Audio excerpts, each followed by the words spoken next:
7ನೇ ತಾರೀಕ ಶುಕ್ರವಾರ ದಿನ 7ನೇ ತಾರೀಕ ಅವರೆಲ್ಲರೂ ಕೂಡ ರಸ್ತೆಗೆ ಬರ್ಲಕ್ಕ ಈ ಮೀಡಿಯಾ ಮುಖಾಂತರ ಶುಕ್ರವಾರ ದಿನ 7ನೇ ತಾರೀಕ ಇಡೀ ರಾಜ್ಯವ್ಯಾಪಿ ಬೆಂಗಳೂರಿಂದ ಹಿಡಿದ ಬೆಳಗಾವಿ ಮಹಾರಾಷ್ಟ್ರ ಬೌಂಡ್ರಿವರೆಗೆ ಸುಮಾರು 50 ಲಕ್ಷ ಜನ ಕಬ್ಬು ಬೆಳೆಗಾರರು, ರೈತ ಪರ ಸಂಘಟನೆಗಳು, ದಲಿತ ಪರ ಸಂಘಟನೆಗಳು, ಕನ್ನಡ ಪರ ಸಂಘಟನೆಗಳು, ವಕೀಲರ ಸಂಘಟನೆಗಳು, ಇಡೀ ನಾಡಿನಲ್ಲಿರ್ತಕ್ಕಂಥ ಊಟ ಮಾಡ್ತಕ್ಕಂಥ ಎಲ್ಲ ನಮ್ಮ ರೈತ ಬಂಧುಗಳು ಬೀದಿಗೆ ರಾಷ್ಟ್ರೀಯ ಹೆದ್ದಾರಿಗೆ ಬರ್ತಾರೆ.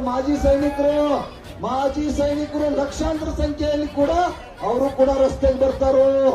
ಅದಕ್ಕಾಗಿ ಸಿದ್ದರಾಮಯ್ಯ ಅವರ ನೀವೇನಾರ ಅಲ್ಲಿ ಹೋಗುದು ಬೇಡಪ್ಪ ಅಂತಂದ್ರ 1 ಟನ್ನಿಗೆ 1,000 ರೂಪಾಯಿ ಘೋಷಣೆ ಮಾಡ್ರಿ, ನರೇಂದ್ರ ಮೋದಿ ಅವರೇ ಘೋಷಣೆ ಮಾಡ್ರಿ ಅಂತ ಇವತ್ತು ವೇದಿಕೆ ಮುಖಾಂತರ ಸರ್ಕಾರಕ್ಕ ಎಚ್ಚರಿಕೆಯನ್ನು ಕೊಡ್ತಾ ಇದ್ದೀವಿ.